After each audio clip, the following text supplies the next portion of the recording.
دیکھ نہیں سکتے. کاغذ لے لیں, اگر کاغذ ڈسکنٹینیو ہوگی ساری بحث, ساری بحث کا وہ مزہ خراب ہو گیا. یہی نوٹ لے لیتے تو کیا بہتر نہیں تھا؟ اچھا آگے خود بخود آپ کو معلوم ہو جائے گی. ہم بات پلیز. اچھا تو رسول کریم صلی اللہ علیہ وسلم بھی جب تک آپ کو صاف وحی کے ساتھ اللہ تعالیٰ کی طرف سے کسی بارے میں ارشاد نہیں ہوتا تھا, اہل کتاب کی پیروی کرتے تھے. اور مرزا صاحب نے بھی جب تک آپ کو اللہ تعالیٰ نے واضح طور پہ وحی کے ساتھ بتا نہیں دیا کہ عیسیٰ فوت ہو گئے ہیں جن کا لوگ انتظار کر رہے ہیں, آپ نے مسلمانوں کی پیروی کی جو آپ کے اعتقاد ہے. اس میں اس سے آپ استدلال کر کے کوئی ہم پہ جو حجت نہیں لا سکتے. آپ آگے فرمائیں. یہاں سے دو باتیں واضح ہوئی ہیں. جی فرماؤ. مرزا صاحب کی بات. جی فرماؤ. پہلی بات یہ ہے کہ عیسیٰ علیہ الصلوۃ والسلام کی حیات کا عقیدہ پوری امت کا عقیدہ تھا, اس لیے کہ مرزا صاحب اسی کو فالو کرتے رہے. میں اس کا بھی دوسری بات ہے کہ براہین احمدیہ مرزا صاحب نے جو لکھا ہے وہ اللہ سے وحی پا کر لکھا ہے, تو اس میں پھر پہلے اللہ تعالیٰ یہ فرماتے ہیں اور دوسری بات یہ کہتے ہیں کہ جی آپ عقیدہ بدل دو, یہ ناممکن ہے. یہ اللہ تعالیٰ کی طرف سے مطلب ہے یہ آپ اللہ تعالیٰ پر الزام گویا مرزا صاحب. اس کا مطلب ہے کہ آپ وہی بات کر رہے ہیں جو خدا تعالیٰ نے دوسرے پارے میں کہا ہے سیقول. آپ تو براہین احمدیہ کی بات کریں نا جی. براہین احمدیہ میں جو لکھی ہے کتاب مرزا صاحب نے اللہ کی طرف سے حکم پا کر لکھی ہے. اب براہین احمدیہ میں ایک چیز لکھی جا چکی ہے, اس کا پھر اللہ تعالیٰ کیسے الٹ کر سکتے ہیں؟ یہ ہماری سمجھ سے. اور آپ نے جو دوسری بات کی نا بات کر دیں, آپ نوٹ لکھ دیں, نوٹ لکھ دیں. باقی آپ نے کہا ہے ہم آپس میں بیٹھے بات کر رہے ہیں, کوئی لڑنا جھگڑنا نہیں. آپ نوٹ کر لیں. آپ نے جو یہ درمیان میں کوئی سوال ہے تو کر لیں, کوئی حرج نہیں. آپ نے جو ایک دوسری بات کہی ہے جی کہ حضور صلی اللہ علیہ وآلہ وسلم 17 مہینے تک بیت المقدس کی طرف نماز پڑھتے رہے, آپ نے یہی فرمایا. جی جی 17 مہینے نہیں, ہاں 14 سال اور کتنے ماہ, 5 ماہ.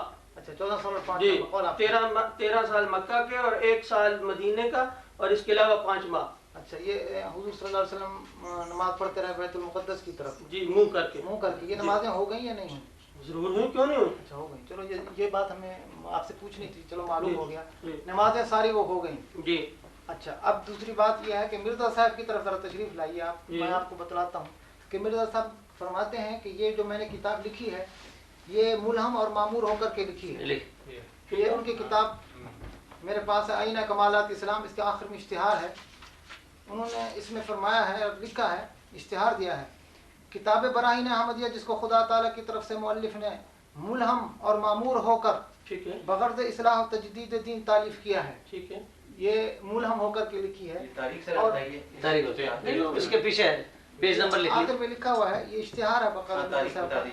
یہ لکھا ہے خاکسار مرزا غلام احمد اسقادیان, ضلع گرداسپور, ملک پنجاب. 20,000 اشتہار چھاپے گئے. تاریخ میں پوچھ رہا ہوں, اس اشتہار کے نیچے کیا لکھ رہی ہے؟ اس کے کوئی تاریخ نہیں, اس اشتہار کے نیچے تاریخ نہیں ہے, لیکن یہ اشتہار کتاب بتا دیں. اس کتاب کے آخری اس میں لکھا ہوا ہے. کتاب کا نمبر لکھ لیں, آئینہ کمالات اسلام, تاریخ بتا دیجیے. جلد نمبر 5. روحانی خزائن. نہیں تاریخ سن نہیں آپ بتا رہے, جلد نمبر تو بتا رہے ہیں, سن نہیں بتا رہے. اچھا یہاں آپ سے دیکھ کے بتا دیں. آپ ہی کی کتاب ہے, آپ دیکھ لیجیے کہ کب کی ہے. مجھے دے دیجیے کتاب. دے دیں. آپ کی بات ختم ہو گئی؟ نہیں میری بات ابھی ختم ہوئی. اس سے اگلی بات, مرزا صاحب نے 52 سال تک یہ عقیدہ رکھا کہ عیسیٰ علیہ السلام آسمان پر زندہ ہیں, اور اسی پر ہی ڈٹے رہے.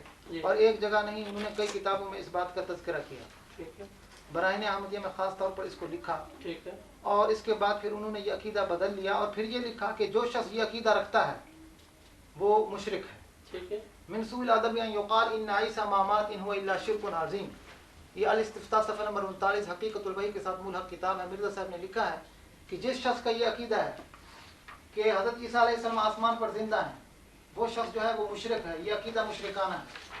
آپ نے حضور صلی اللہ علیہ وآلہ وسلم کے متعلق بات کی اور خود ہی فرمایا کہ وہ جو بیت المقدس کی طرف آپ نے نمازیں پڑھی وہ ہو گئیں, اور وہ نمازیں صحیح تھیں, اور بعد کی نمازیں بھی وہ صحیح چل رہی ہیں. لیکن مرزا صاحب تو یہ کہہ رہے ہیں کہ میں پکا مشرک ہو گیا ہوں کیونکہ میں 52 سال تک یہ عقیدہ رکھتا رہا. تو جو آدمی 52 سال پکا مشرک ہو گیا ہو, میری بات پوری نہیں ہوئی. جو شخص اپنے ہی قول کے مطابق 52 سال عقیدہ رکھے کہ میں جو پہلے عقیدہ رکھتا تھا وہ مشرکانہ عقیدہ ہے. من سوء الادب ان یقال ان عیسی ما مات ان هو الا شرک عظیم. اور اللہ تعالیٰ قرآن پاک میں ارشاد فرماتے ہیں ان الشرک لظلم عظیم, شرک سب سے بڑا ظلم ہے. اور پھر اللہ تعالیٰ دوسرے مقام پر فرماتے ہیں لا ینال عہد الظالمین, ہم اپنے عہد نبوت کبھی بھی مشرکوں کو نہیں دیتے. تو مشرک کو نبوت نہیں مل سکتی. نبوت اور شرک دونوں جمع نہیں ہو سکتے. جو شخص مشرک ہو وہ نبی نہیں بن سکتا اور جو نبی ہو وہ مشرک نہیں ہو سکتا. اب مرزا صاحب کو مسیحیت کیسے مل گئی جبکہ وہ مشرک تھے 52 سالہ؟ اور میں یہ پوچھوں گا کہ وہ پھر تمام ان کے جو دعوے ہیں وہ سب خود بخود اس سے باطل ہو جاتے ہیں اگر آپ اس قول سے انحراف کرتے ہیں، جبکہ پوری امت کا آج تک اس پر اجماع ہے اور تمام علماء کا اس پر آج تک اس پر اجماع ہے. کوئی بھی اس سے انحراف نہیں کر سکتا کہ حضرت عیسیٰ علیہ السلام آسمان پر زندہ ہیں، اور یہ قرآن کا عقیدہ ہے اور یہ حدیث کا عقیدہ ہے اور یہ تمام اجماع اس پر منعقد ہے. اور تمام محدثین مجددین جتنے بھی آج تک گزرے ہیں سب کا یہی عقیدہ ہے اور سب صحابہ کرام کا یہ عقیدہ ہے کہ حضرت عیسیٰ علیہ السلام آسمان پر زندہ موجود ہیں اور قرب قیامت تشریف لائیں گے اور تشریف لا کر کے دجال کو قتل کریں گے. جس طرح کہ ایک مرتبہ نہیں، 2 مرتبہ نہیں، 3 مرتبہ نہیں، خود مرزا صاحب نے اقرار کیا ہے. اگر آپ مرزا صاحب کے اس اقرار سے منحرف ہوتے ہیں تو آپ مرزا صاحب کو خود مشرک کہتے ہیں. ہم آپ سے پوچھنا چاہتے ہیں کہ کیا آپ مرزا صاحب کو مشرک سمجھتے ہیں؟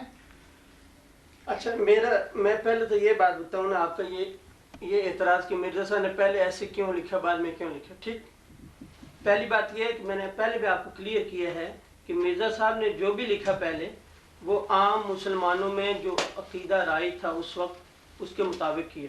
میری جو بات کا جواب نہیں دیا. معمور میں اللہ ہے. پلیز میری بات ہونے دیں. آپ کی بات میں بالکل بات نہیں کاٹی. ہمیں سے کوئی شخص نہیں. آپ کہتے ہیں کہ مرزا صاحب نے پہلے جو عقیدہ رکھا وہ اور تھا، بعد میں اور رکھا. ٹھیک، میں نے اس کا جواب دیا کہ مرزا صاحب کو جب اللہ تعالیٰ نے بتا دیا کہ حضرت عیسیٰ علیہ السلام فوت ہو گئے ہیں اور قرآن بھی ان کو فوت شدہ ثابت کرتا ہے تو انہوں نے اپنا عقیدہ بدل لیا اور وہ اللہ تعالیٰ کی طرف سے جو حکم ان کو ایسے واضح طور پہ دیا گیا تھا اس کو چھوڑ نہیں سکتے تھے. اور عام مسلمانوں نے جو غلطی اس وقت رائی تھی وہ اس پہ مصر نہیں رہ سکتے تھے. ٹھیک، باقی آپ کا یہ اعتراض کرنا کہ یہ دونوں باتوں میں تضاد ہے تو یہ آپ اور یہ مرزا صاحب کے اس بات کو ہم کیسے مانیں.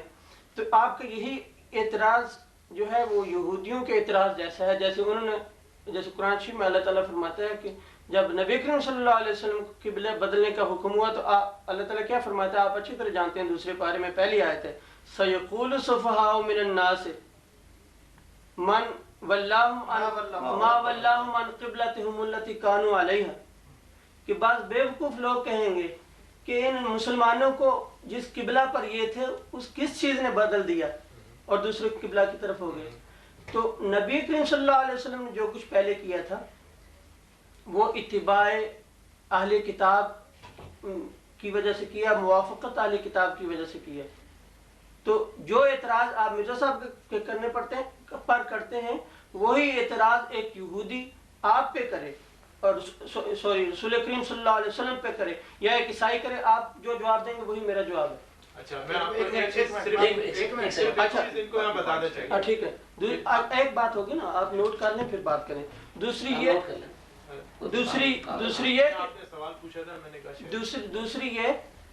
کہ آپ کہتے ہیں کہ نہیں، یہ کہتے ہیں کہ مرزا صاحب نے کہا ہے کہ وہ کتاب میں نے ملہم ہو کے لکھی ہے. ٹھیک ہے، ملہم ہو کے لکھی ہے، لیکن انہوں نے یہ نہیں کہا کہ میری یہ ساری کتاب جو اس میں نے ایک ایک بات لکھی ہے یہ الہام کر کے لکھی ہے. مراد ان کی یہ تھی کہ اللہ تعالیٰ نے مجھے اسلام کی تائید میں یہ کتاب لکھنے کا ارشاد فرمایا اور اس کی تائید سے میں لکھ رہا ہوں. لیکن بعض اوقات اجتہادی غلطی ہو سکتی ہے. آپ کو پتہ ہے اچھی طرح حدیث ہے، مشہور حدیث ہے کہ نبی کریم صلی اللہ علیہ وسلم جب مکہ میں تھے تو آپ نے ایک کھجوروں والی جگہ دیکھی تو اور بتایا کہ میری یہ ہجرت کی جگہ ہے.